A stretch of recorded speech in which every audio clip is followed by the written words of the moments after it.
Hospital की प्रमुख समस्याएं हो चुकी हैं। मरीजों के खिलाफ तरह तरह की प्रताड़नाएं, मरीजों के साथ दुर्व्यवहार किया जा रहा है और मरीजों के साथ एम्बुलेंस के नाम पर, दवाओं के नाम पर एक बड़ी लूट की जा रही है, जो आपके सामने मैं रखना चाह रहा हूँ। पिछली बार भी एनएमसी ने इनको धमकी भरा पत्र दिया था और इनसे कहा था कि 3 महीने में समस्या सुधार लीजिए वरना आपकी मान्यता रद्द कर दी जाएगी। लेकिन आज 1 महीना हो चुका है, कोई भी समस्या का समाधान नजर नहीं आता है। मेडिकल में जो प्रमुख समस्या है उनमें से एक एक करके मैं आप लोगों के सामने रख रहा हूँ। जो पहली समस्या है वो ये है कि मेडिकल के जो डॉक्टर्स हैं, जो मेडिकल में ओपीडी देखने के बजाय प्राइवेट हॉस्पिटल में सुविधाएं देने जाते हैं, ऑन कॉल जाते हैं और उनको जो है प्राइवेट अस्पताल से एक बड़ी रकम उनको बदले में मिलती है। दूसरी चीज है कि एम्बुलेंस के नाम पर धोखाधड़ी चल रही है। अगर आपका कोई गांव देहात का मरीज आता है और वो एम्बुलेंस से एडमिट होने के लिए अगर मेडिकल में आता है, उसको आईसीयू और वेंटिलेटर नहीं दिया जाता, ये कह के भगा दिया जाता है कि यहाँ पर उचित व्यवस्था नहीं है, फुल है। जब वो आदमी बाहर प्राइवेट लेने के लिए निकलता है तो वहीं काउंटर मौजूद है प्राइवेट एम्बुलेंस माफियाओं का, एम्बुलेंस के उसके मेडिकल के अंदर। फिर वो एम्बुलेंस वाले अपनी मन मर्जी के अनुसार मरीज को जो है प्राइवेट अस्पताल भेजने का काम करते हैं। वहां से लाखों रुपए मरीज के बदले में एम्बुलेंस माफियाओं को मिलते हैं और वो एम्बुलेंस माफिया मेडिकल प्रशासन की मिलीभगत से सारा काम कर रहे हैं। तीसरा महत्वपूर्ण बिंदु यह है कि दवाओं के नाम पर कालाबाजारी और कुछ मेडिकल के डॉक्टर्स हैं जिनकी खुद की मैन्युफैक्चरिंग है और उन्हीं की दवाइयां 1 नंबर 2 नंबर जो मेडिकल स्टोर्स हैं मेडिकल के अंदर उन पर चल रही हैं। अगर कोई भी मरीज उनके अलावा दूसरी दवाई लेकर के आता है तो ये डॉक्टर उस दवा को नहीं लगाते, ये उसी दवा को मंगाते हैं जो खुद की मैन्युफैक्चरिंग होती है। उसी में एक महत्वपूर्ण बात यह है दवाओं में कि जिकरिया मार्केट में जितने भी मेडिकल स्टोर्स हैं सारे के सारे एजेंट्स ओपीडी के अंदर और ट्रामा सेंटर के अंदर बाहर खड़े रहते हैं। जब कोई मरीज दवा लेने के लिए बाहर निकलता है तो उसको जबरदस्ती स्कूटर पर बिठा करके 800 रुपए की दवा 8,000 में देने का काम किया जाता है, जिसकी कंप्लेंट हम पहले भी कर चुके थे, जिसकी कॉपी मैं आपको भी दूंगा। ये सारा का सारा मामला प्रशासन की मिलीभगत से चल रहा है। नहीं, जिस तरह के आपने आरोप लगाया कि प्राइवेट हॉस्पिटल जो है मेडिकल डॉक्टर के द्वारा चलाया जा रहा है, इस आधार पर इसकी करनी चाहिए। देखिए मेरे पास लिस्ट है, जितने भी डॉक्टर्स प्राइवेट हॉस्पिटल में मेडिकल को छोड़ करके जा रहे हैं उनकी पूरी प्रॉपर लिस्ट है, मैं आपको प्रोवाइड करवा दूंगा।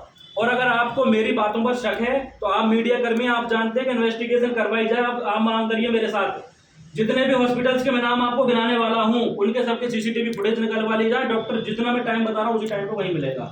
मेरे पास कुछ साक्ष्य जो मैं आपको भी दूंगा।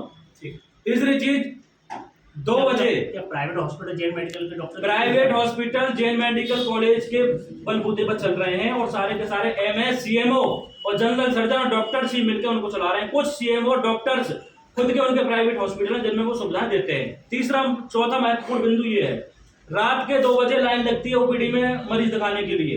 रात के 2 बजे व्यक्ति आ रहा है और वो 8-9 बजे उसका नंबर पर्चा बनने में आता है। उसके बाद फिर उसे दूसरी लाइन में लगना पड़ता है ओपीडी वाली में। 11-12 बजे ओपीडी तक पहुंचता है, तब तक डॉक्टर उठ कर जा चुका होता है क्योंकि उसे प्राइवेट में मरीज देखने होते हैं। गांव देहात का मरीज मायूस होकर के वापस चला जाता है। इस तरीके का धोखाधड़ी हो रही है। इन डॉक्टरों के खिलाफ मुकदमा दर्ज करके इनको जेल भेजने का काम करना चाहिए, वरना हम ये लड़ाई आगे तक लड़ते रहेंगे। ये मानवता के नाम पर राक्षस हैं, डॉक्टर्स के नाम पर राक्षस हैं, इनका इलाज होना बहुत ही आवश्यक है। अच्छा ये बताइए, अभी तक आपके द्वारा इस पूरे मामले को लेकर किसी आला अधिकारी के यहाँ कोई पत्र या किसी प्रकार की कोई शिकायत दी गई है? देखिए मैंने माननीय मुख्यमंत्री जी को शिकायत करी थी, ब्लड बैंक वाला मामला था, उस पर संज्ञान लेते हुए 3 लोगों को सस्पेंड किया गया था। बाकी मैंने एनएमसी को पत्र लिखा था तो उस पर भी उन्होंने इन्वेस्टिगेशन करके उनको चेतावनी दी थी। अभी मैं माननीय राष्ट्रपति जी को, फिर एनएमसी को और केंद्रीय स्वास्थ्य मंत्री जी को, मुख्यमंत्री उत्तर प्रदेश जी को फिर से और एचआरडी मिनिस्टर को मैं मेल कर रहा हूँ और इनको पोस्ट के जरिए भेज रहा हूँ। दूसरी चीज, मैंने एचआरडी मिनिस्टर से और केंद्रीय स्वास्थ्य मंत्री जी से टाइम मांगा है मिलने के लिए। मैं इनका काला चिट्ठा उनको पेश करूंगा और इनके खिलाफ मैं लड़ता हूँ। अच्छा, एनएमसी द्वारा इनको वार्निंग भी दी जा चुकी है 3 महीने के लिए, वरना अस्पताल की मान्यता जो है रद्द करने की बात कही गई थी, क्या कहेंगे? देखिए एनएमसी के चेतावनी के बाद 1% भी बदलाव नहीं है। अभी पिछले दिनों अल्दुआ का मामला हुआ था, आपने देखा होगा, गैस रिसाव वाला। एक मरीज आता है और उसको इमरजेंसी में एडमिट नहीं किया जाता और उसकी मौके पर ही मौत हो जाती है। उसके परिजनों ने आरोप लगाया था कि हमारे आदमी को एडमिट नहीं किया वरना वो बच जाता। सुधार की जगह सुधार तो हो नहीं रहा, फिर से वही हरामीपना हो रहा है जो डॉक्टर हमेशा से करते आए हैं। कोई भी आदमी इनके खिलाफ लड़ता है तो ये लोग झूठे मुकदमे उनके ऊपर लगा करके फंसाने का काम करते हैं। ये हमारे पास भी इन लोगों ने अलग अलग नंबर से मांग करते हैं। हमारी डिमांड है कि धोखाधड़ी वाले जो डॉक्टर हैं उनके खिलाफ मुकदमा दर्ज हो और जो प्राइवेट हॉस्पिटल जा रहे हैं उनको सस्पेंड करके उनके खिलाफ कार्रवाई होनी चाहिए, अन्यथा हम चुप नहीं करते। लिस्ट दे दी लोगों के सामने रख रहा हूँ। जो पहली समस्या है वो ये है कि मेडिकल के जो डॉक्टर्स हैं जो मेडिकल में ओपीडी देखने के बजाय प्राइवेट हॉस्पिटल में सुविधाएं देने जाते हैं, उनको जाते हैं और उनको जो है प्राइवेट अस्पताल से एक बड़ी रकम उनको बदले में मिलती है। दूसरी चीज़ है कि एम्बुलेंस के नाम पर धोखाधड़ी चल रही है। अगर आपका कोई गांव देहात का मरीज आता है और वो एम्बुलेंस से एडमिट होने के लिए अगर मेडिकल में आता है, उसको आईसीयू और वेंटिलेटर नहीं दिया जाता, ये कह के भगा दिया जाता है कि यहाँ पर उचित व्यवस्था नहीं है, फुल है। जब वो आदमी बाहर प्राइवेट लेने के लिए निकलता है तो वहीं काउंटर मौजूद है प्राइवेट एम्बुलेंस माफियाओं का, एम्बुलेंस के उसके मेडिकल के अंदर। फिर वो एम्बुलेंस वाले अपनी मनमर्जी के अनुसार मरीज को जो है प्राइवेट अस्पताल भेजने का काम करते हैं। वहां से लाखों रुपए मरीज के बदले में एम्बुलेंस माफियाओं को मिलते हैं और वो एम्बुलेंस माफिया मेडिकल प्रशासन की मिलीभगत से सारा काम कर रहे हैं।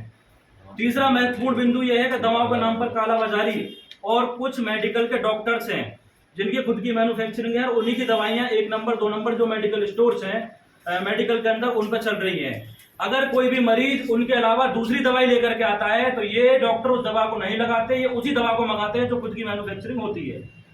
उसी में एक महत्वपूर्ण बात यह है दवाओं में कि जिकरिया मार्केट में जितने भी मेडिकल स्टोर्स हैं सारे के सारे एजेंट्स ओपीडी के अंदर ट्रामा सेंटर के अंदर बाहर खड़े रहते हैं।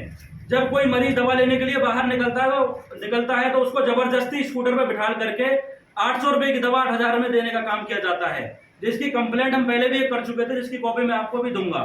ये सारा का सारा मामला प्रशासन की मिलीभगत से चल रहा है।